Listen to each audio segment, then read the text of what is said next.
할렐루야. 우리 옆 사람과 인사하십시오. 잘 오셨습니다. 사랑합니다.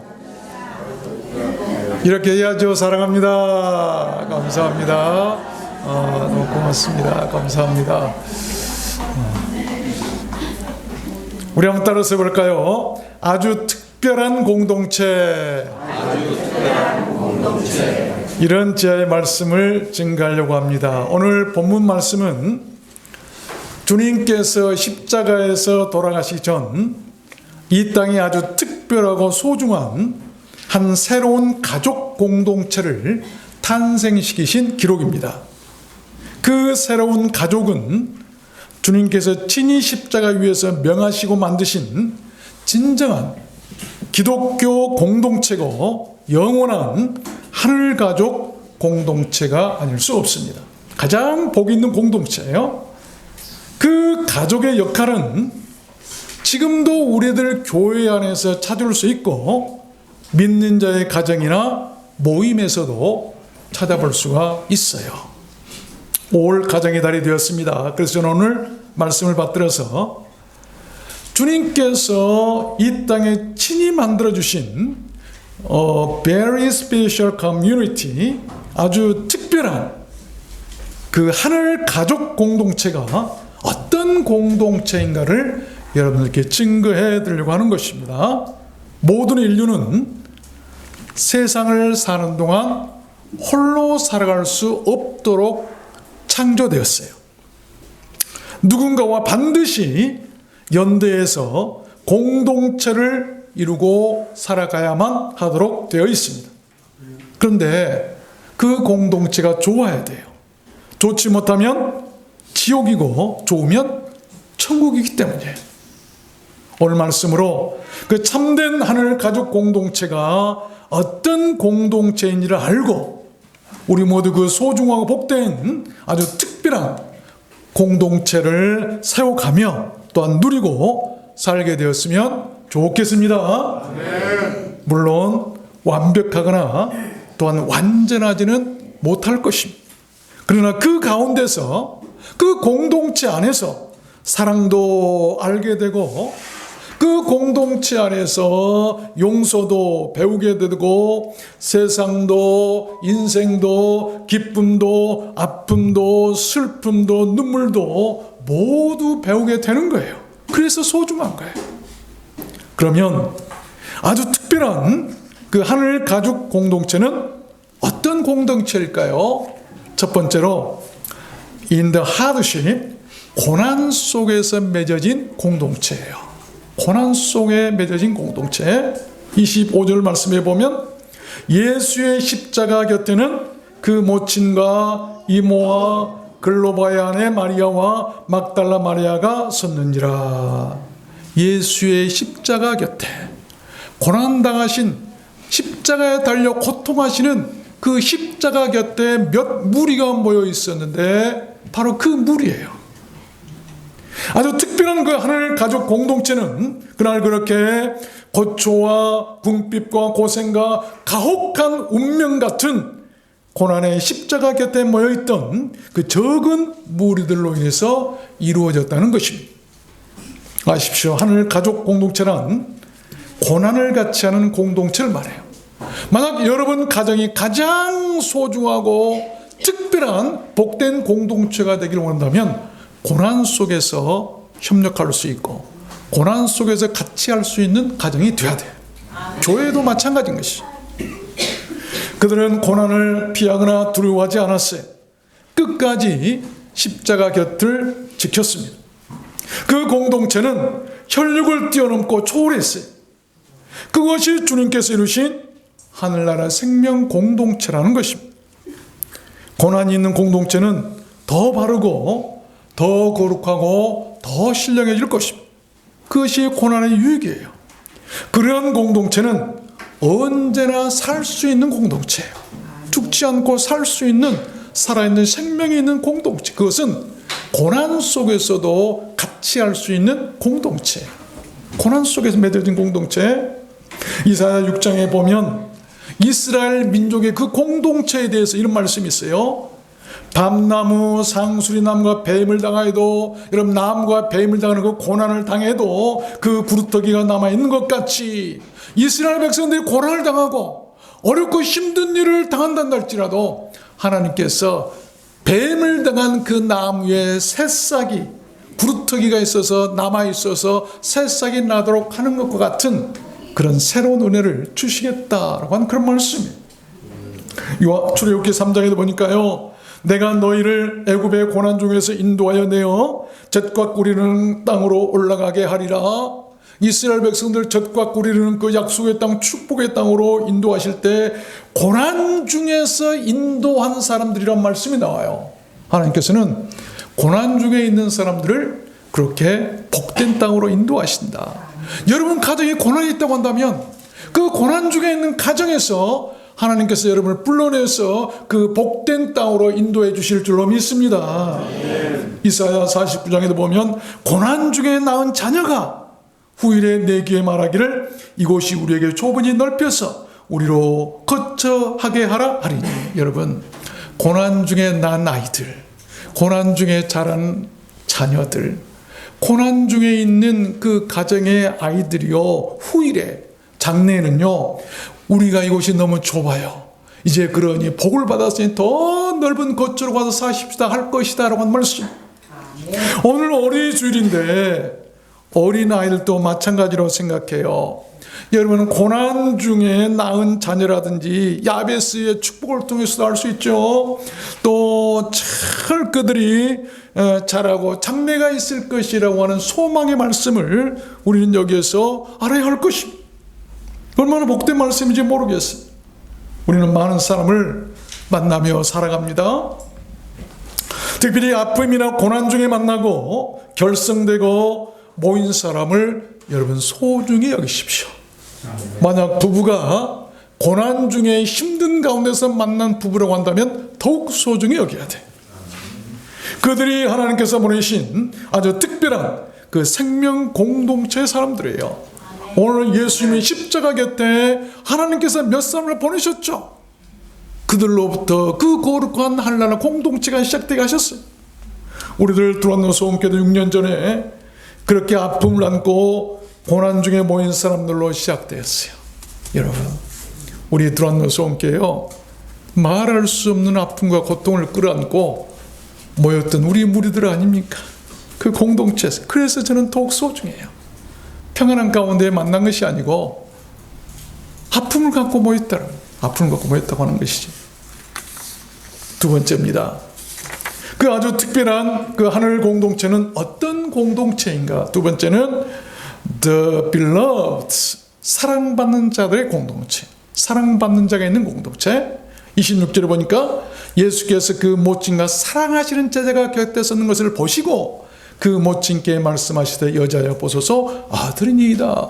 그 공동체 조그만 몇 무리 가운데 보니까 사랑하는 제자가 그 곁에 섰더라. 사랑하는 제자가 있었어요. 그날 그 작은 하늘 생명 공동체는 그렇게 주님의 사랑받는 제자가 있었는데 바로 사도 요한 아니겠습니까? 그 한 사람 사랑받는 제자로 인해서 그 하늘 생명 공동체가 이 땅에 이루어졌다라고 한 말씀. 모든 공동체가 그렇지만 특별히 하늘나라 생명 공동체는 무엇보다 사랑으로 이루어져야 합니다. 사랑이 사람을 살리고 사랑이 모든 공동체를 살리기 때문이에요. 사람은 물론이고 가정도 사회도 교회도 물론입니다. 맨 먼저 점검해야 할 것은 사랑이에요. 내가 누군가를 만났을 때 사람을 평가할 때 다른 거 없어요. 점검할 때 사랑. 그 교회에 가서 그 교회를 점검할 때도 사랑이 있는가? 사랑이 있는가? 그 나라나 민족이나 동네에 가서 어떤 단체나 모임에 가서 어떤 구역 속에서도 먼저 사랑, 우리가 점검해야 할 것은 사랑만 있으면 아무리 가난하고 초라해도 그 어떤 공동체라도 흔들리거나 넘어지지 않기 때문이에요. 가정도 사랑만 있으면 배고파도 괜찮아요. 가난해도 괜찮아요. 곤란이나 시련이 있고 또한 십자가 같은 고난이 있어도 괜찮아요. 사랑이 이기게 하는 거예요. 공동체 안에는 사랑 사랑받는 자가 그 공동체 안에 있었어요. 그래서 시작된 거 아닙니까? 그래서 주님께서 그 가족을 명하신 거 아닙니까? 세 번째입니다. 아주 특별한 그 하늘 공동체는 어떤 공동체일까요? 세 번째는 becoming one, 하나 되는 공동체. 잘 어울린다는 말이고 잘 맞는다는 말이에요.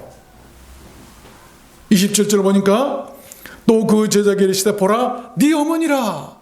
예수의 어머니를 사도 요한에게 네 어머니라고 말씀하죠. 우리는 하나다. Here is your mother. 여기 네 어머니가 계신다. 이것은 단순히 주님께서 자신의 어머니 마리아의 육신적 돌봄만을 그 제자에게 맡기신 것이 아닙니다. 주님께서 그들에게 새로운 영적 관계와 새로운 하늘 가족 공동체를 선언하신 거예요. 십자가를 통해서 하나로 묶으신 혈연을 초월한 아주 특별한 새로운 가족 공동체를 이루신 거예요. 여러분, 교회라고 하는 것은 우리가 피를 나눈 혈육적인 육신의 형제들보다도 더 밀접하고 더 사랑스럽고 더 가까운 공동체예요. 예수 피로 우리가 맺어진 공동체이기 때문에 그래서 교회의 공동체는 더 소중한 거예요. 값진 거예요. 아십시오. 하늘 가족 공동체는 하늘과 땅이 하나 되게 했습니다. 인류가 하나 되고 이웃이 하나 되고 빈부가 하나 되고 불편한 자와 온전한 자가 하나 되고 높은 자와 낮은 자가 하나 되고 가진 자와 가지지 못한 자가 하나 되고 모든 상황이나 어떤 여건을 초월해서 모두가 주의 말씀 안에서 하나 되는 것을 말해요. 하나 되는 것. 1세기 당시 초대교회가 그랬어요. 비판이나 불평을 해서는 안 됩니다. 하나 되질 못해요. 우리는 그런 공동체 안에서 비판보다는 먼저 내가 실천의 본보기가 되는 것이 필요합니다. 그럴 때 우리는 하나 될 수가 있어요. 가끔 가다 보면 아이고 목사님 우리 구역 안에 좀 이 사람 없었으면 좋겠어요. 또 우리 교회 안에 이 사람 없었으면 좋겠어요.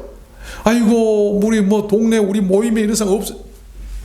그렇게 비판할 필요가 없어요. 먼저 그 사람 앞에서 내가 본을 보이면 됩니다. 그리고 그 사람을 새롭게 만들면 더 상이 있는 거예요. 교회 안에서 공동체 안에서 그 누구도 비판해서는 안 되는 거예요. 가정 안에서도 그 누구도 비판해서는 안 돼요. 아내가 남편을 비판한다든지 또 남편이 아내를 비판하고 부모들이 자식을 비판하고 자식들이 부모를 비판하는 거 없어야 돼요. 본을 보이면 되는데 그렇지 하지 않으면서도 남을 판단하거나 평가해서는 안 된다는 그 공동체 무너지는 거예요. 그렇지 않겠어요? 어떤 사람은 그래요. 세상에 목사한테 와서 우리 동네 말고 저쪽 동네 있을 때 아이고 우리 남편이 어때요? 우리 마누라가 어때요? 흉보고 뭐 어떠고 저떠고 우리 자식들이 어때요? 부모들이 어때요? 형제들이 어때요? 여러분 그런 아픔이 있어도 말하는 거 아니에요. 하고 싶으면 하나님께 기도하세요. 절대 누구 앞에서는 이뻐해요. 그리고 특별히 자기 가족이나 내가 몸담고 있는 교회 안에 있는 사람들을 다른 사람 앞에 그렇게 한다는 것은 자기 얼굴에 침 뱉는 거예요. 그래서는 안 돼요. 왜? 우리는 하나님을 아버지로 모시는 그 가족 안에 있는 사람들이기 때문에 자기 가족을 비판하고 무슨 복이 있겠어요. 그러면서 아 그래? 아이고 그래? 라고 해줄까요? 속으로 아이고 당신 집안도 콩가루 집안이네 그럴 거예요. 미안합니다. 속된 말을 써서. 그래서는 안 되는 거예요. 감춰주고 숨겨주고 덮어주고 그래야 아름다운 공동체가 되는 거 아니겠어요? 믿습니까?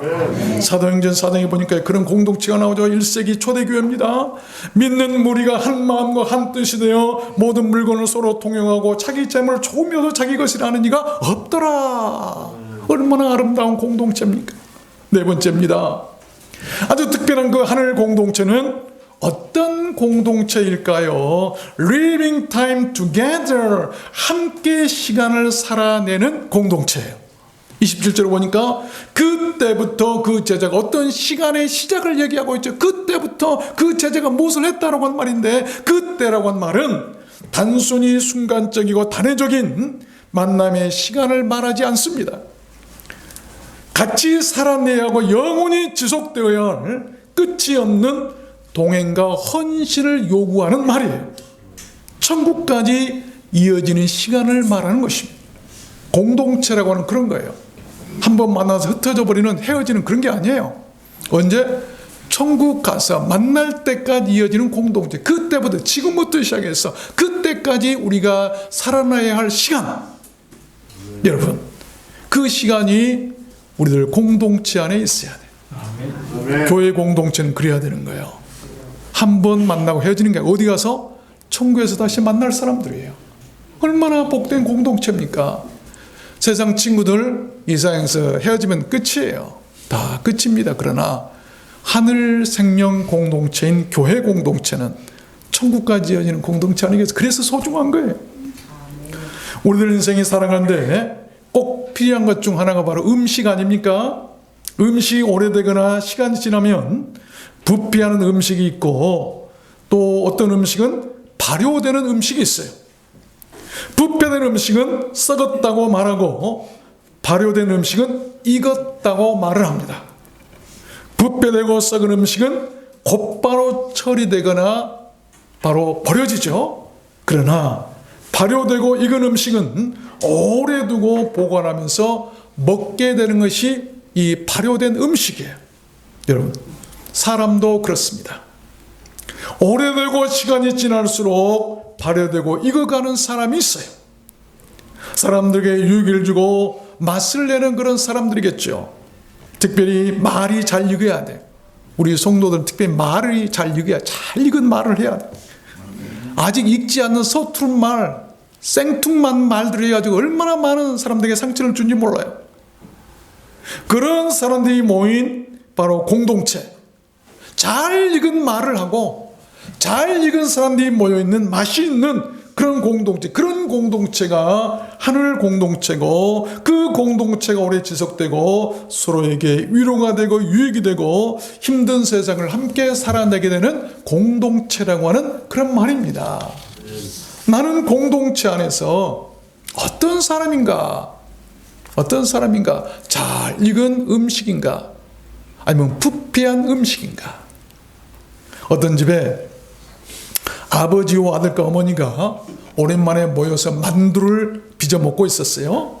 어머니가 아들에게는 2개를 주고 아버지에게는 4개를 주었어요. 다 먹고 난 뒤에 아버지가 아들에게, 얘야 배부르지? 그래서 아들이 말합니다. 2개 먹고 배부르면 4개 먹은 놈은 배 터져 죽겠네.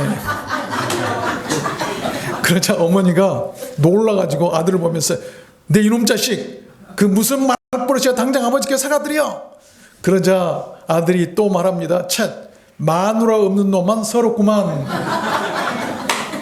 그러자 어머니가 드디어 뚜껑이 열렸어요. 뭐야 이놈 자식, 당장 다리 걷어 하고 회초리를 들고 때리려고 합니다. 그러자 이번에는 아들이 이렇게 또 대꾸를 합니다.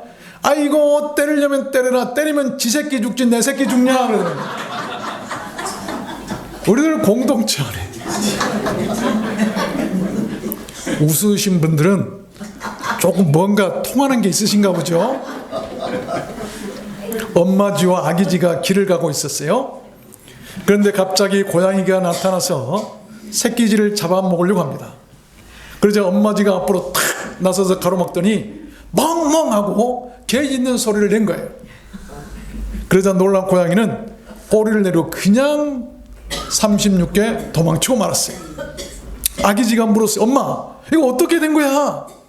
얘야, 요즘 제2 외국어는 필수란다. 내가 가족을 지키기 위해서 제2 외국어를 배웠거든. 너도 배우도록 해라. 제2 외국어가 뭐죠? 쥐가 찍찍해야 될 텐데 제2 외국어는 멍멍. 그래서 제2 외국어를 터득했답니다. 그래서 그 아기쥐도 고양이 소리를 제2 외국어로 선택해서 배웠어요. 그날부터 그 쥐 가족에서는 엄마쥐는 멍멍, 아기쥐는 야옹야옹. 그 집에는요 고양이가 얼씬도 못했답니다. 그렇죠? 다섯 번째입니다. 아주 특별한 그 하늘 가족 공동체는 어떤 공동체일까요? 다섯 번째는 이 sharing property, 소유까지 공유하는, 그 나누는 그런 공동체. 27절에 보니까 자기 집의 모신이라, 전혀 자기와 상관없는 혈육적인 관계가 아닌데도 요한은 예수의 어머니 마리아를 자기 집에 모셨다. 아무 혈연 관계도 없는 마리아를 요한은 그렇게 주님의 요청에 따라 자기 집으로 모시고 자기 소유로 섬기며 돌봐드렸다는 것입니다. 그것이 혈육보다 더 진한, 혈육을 넘어선 하늘나라 가족 공동체인 것이죠. 여러분, 공동 부담을 얘기하는 것 아니겠어요? 부모는 버렸어도 하늘 가족 공동체인 교회에서는 버려서는 안 되는 거예요. 형제는 버리고 내 혈육들은 나를 몰라고 버린다는 할지라도 교회는 안 버려요. 우리 주님은 안 버리시고, 그래서 소중한 생명 공동체, 그래서 가장 스피리시한 공동체가 바로 이 하늘 가족 공동체. 여러분, 그렇게 했던 요한은 나중에 천국에서 그 상이 얼마나 컸을까요?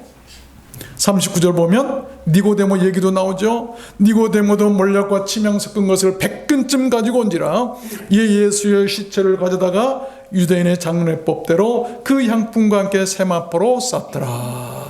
자기의 소중한 그 100근쯤 되는 몰약과 침향 섞은 그 귀한 향품으로 예수의 몸에 발라 장사를 치루었던 그런 모습이죠. 마태복음 10장에서 말씀합니다. 또 누구든지 제자 이름으로 이 소자 중 하나에게 냉수 한 그릇이라도 주는 자는 내가 진실로 너희에게 이르노니 그 사람이 결단코 상을 잃지 아니하리라. 작은 자에게 냉수 한 그릇만 떠줘도, 그것도 내 소유로, 여러분, 냉수 한 그릇이라도 내 소유를 다른 사람에게 나누는 사람은 결단코 상을 잃지 않을 것이라고 주님께서 하신 약속의 말씀이에요. 마지막 여섯 번째입니다. 아주 특별한 그 하늘 가족 공동체는 어떤 공동체일까요? 여섯 번째는 overcoming with faith, 이 믿음으로 이겨내는 공동체. 믿음으로 이겨내는 공동체. 38절 보니까 아리마대 사람 요셉이 예수의 제자나 유대인을 두려워하여 의뢰하더니 자신이 드러나는 것을 겁내고 두려워하고 꺼리더니, 그 말이에요. 이 일 후에, 그런 후에 빌라도더러 예수의 시체를 가져가기를 구하며 빌라도가 허락한지라 이에 가서 예수의 시체를 가져가니라.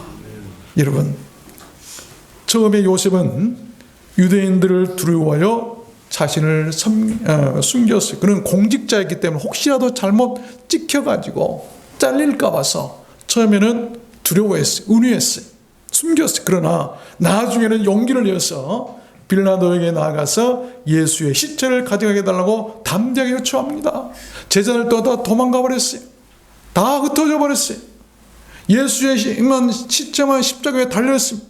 누가 그 시체를 내려다가 장사할 것인가? 아무도 없어요. 여자들만 몇 살, 희없는 여자들만 있어요. 그들이 어떻게 할 수 있겠어요? 그런데 그 중에 용기 있는 사람 한 사람이 나왔는데, 아리마대 사람 요셉, 그는 부자였어요. 그가 예수의 시체를 가서 담대하게 빌라도에게 달라고 얘기해서 내려다가 장사한 사람이 바로 그 사람이에요. 왜? 그 공동체는 그냥 공동체가 아니라 저 사람이 나와 무슨 상관이 있는가? 피 한 방울 삼키지 않은 사람인데 나와 무슨 상관이 있는가라고 지나친 것이 아니라 하늘나라 생명 공동체라고 하는 인식이 있었기 때문에 그가 가서 예수의 시체를 가져다가 장사했다고 하는 것입니다. 여러분, 홀로 쓸쓸히 장례를 치르는 거예요. 쓸쓸한 장례식. 저는 이 말씀을 들을 때마다 늘 참 마음이 허전하고 아픈 것은 예수님의 장례식이 그렇게 쓸쓸했어요. 다 없고 다 흩어졌고 다 침뱉고 그랬었는데 아리마대 사람 요셉이 가서 시체를 달라고 해서 혼자 쓸쓸히 그 장례를 치루었어요. 여러분, 그 용기가 바로 믿음이고 하늘 가족 공동체 아닐까요? 하늘나라에서 얼마나 그 상이 클까요? 한 하물선이 대서양을 건너다 한 선원이 발을 헛디뎌 바다에 빠지고 말았어요. 도와달라고 소리쳤지만 아무도 듣질 못했고, 나중에야 선원이 없는 줄 알고 찾기 시작합니다. 아무리 찾아도 없자 모두 포기했어요. 그런데 선장은 포기하지 않았습니다. 계속 찾다가 가까스로 표류하고 있는 선원을 발견하고 죽음 직전에 그 선원을 구조합니다. 구조한 선장이 나중에 그 선원에게 물었어요.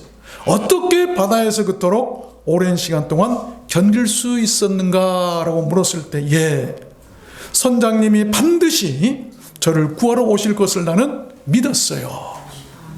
그래? 어떻게 내가 구하러 올 것을 믿었지? 그랬더니 그 선원이 말하기를, 선장님은 그럴 뿐이라는 걸 알고 있었거든요. 선장님은 그럴 뿐이라는 걸 나는 믿고 있었거든요. 여러분, 믿음이란 것이 바로 그런 거 아니겠어요? 진정한 가족 공동체는 바로 그런 것 아닐까요? 그런 서로의 믿음과 신뢰가 그 선원을 구하고 살린 것입니다. 교회가 그래야 되는 거예요. 주님을 믿으십시오. 내가 좌절에 빠져 있을 때 반드시 나를 구하러 오실 것입니다. 아리마다 요셉은 그런 믿음이 있었기에 두려움을 이기고 자기 소유로 주님의 시체를 가져다가 장사할 수가 있어요. 바로 그 모습이 하늘나라 공동체. 말씀을 맺겠습니다. 여러분, 시침이란 말이 있죠. 어떤 일을 저지르고도 모른 척하면 딱 잡아뜰 때 시치미를 뗀다라고 얘기를 하죠. 그 시침이라고 하는 그 말의 유래가 이렇습니다. 고려시대에 매사냥이 성행하면서 매의 수가 늘어나자 주석께서 누구의 소유인지를 알 길이 없었어요. 그래서 서로 자기의 매라고 우겨대기 시작합니다. 그래서 그 매 주인들이 자기 이름과 주소 등을 그 뼈로 만든 네모난 뿔에 적어가지고 매 꽁지에다가 달기 시작했어요. 그것이 바로 시침이에요. 그 시치미를 보고 나중에 매 주인은 자기 매를 찾을 수가 있게 되었죠. 그런데 어떤 사람은 욕심을 부려서 그 시치미를 몰래 뚝 떼고 자기 것이라 우게 됐어요. 그래서 시치미를 뗀다는 말이 유래가 된 거예요. 시침이란 말 무슨 말인지 알겠죠? 여러분, 우리들 성도나 교회 가정에도 그러한 그리스도인이라고 하는 시치미가 항상 달려 있어요.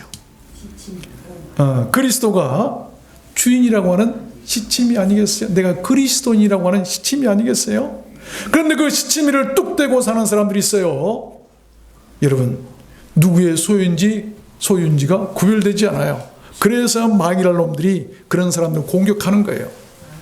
하나님의 것이라고 하는 시치미가 붙어서 아이고 안 되겠다, 이 사람은 하나님의 자녀구나. 마귀가 한 길로 왔다가 일곱 길로 도망갈 거예요. 근데 보니까 시치미가 없어, 주인이 없어. 그러니까 마귀들이 공격하는 거예요. 공동체 안에서 서로 다투고 불미스러운 일이 일어날 때도 마찬가지예요. 그 시치미를 볼 수 없기 때문에, 시치미가 없기 때문에 서로 다투고 싸우고 미워하는 것 아니겠습니까?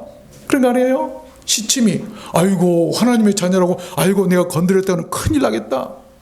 그의 천사들이 하나님을 날마다 뵙고 있다고 하는데, 아이고 저 사람의 천사가 하나님 앞에 일러바치면 어떻게 할까? 두려워가지고 함부로 못 건들 거예요. 왜? 시치미를 떼고 다니기 때문에. 시치미를 붙이고 다니. 우리 그리스도인은 시치미. 그 시치미를 떼지 않아야 하늘나라 공동체가 무너지지 않고 평화롭게 유지가 될 줄로 믿습니다. 아멘. 교회도 하나님의 교회라고 하는 시치미를 떼서는 안 돼요. 주님께서 십자가에서 돌아가시기 전 그 세우신 그 소중하고 아주 특별한 첫 하늘 가족 공동체는 결코 크거나 화려하지 않았습니다. 비록 작고 초라했지만 그 안에 고난과 나눔이 있었고 사랑받는 제자가 있었습니다. 서로 하나 되고 물질까지 공유했고 믿음으로 이겨내는 섬김과 생명이 있는 그런 공동체였어요. 오늘날 교회나 가정이 그래야 하는 것 아니겠습니까? 아십시오. 그러한 공동체 안에 있다는 것이 복이에요. 그런 공동체 안에 있다는 것이 복이에요. 저는 우리 도란도 소원교회가 그런 공동체를 믿습니다. 그렇게 되길 바랍니다. 그렇다면 그 안에 있는 여러분 복 있는 사람들이라는 걸 믿으시길 바랍니다. 아무리 크고 화려해도 그 공동체가 하늘 생명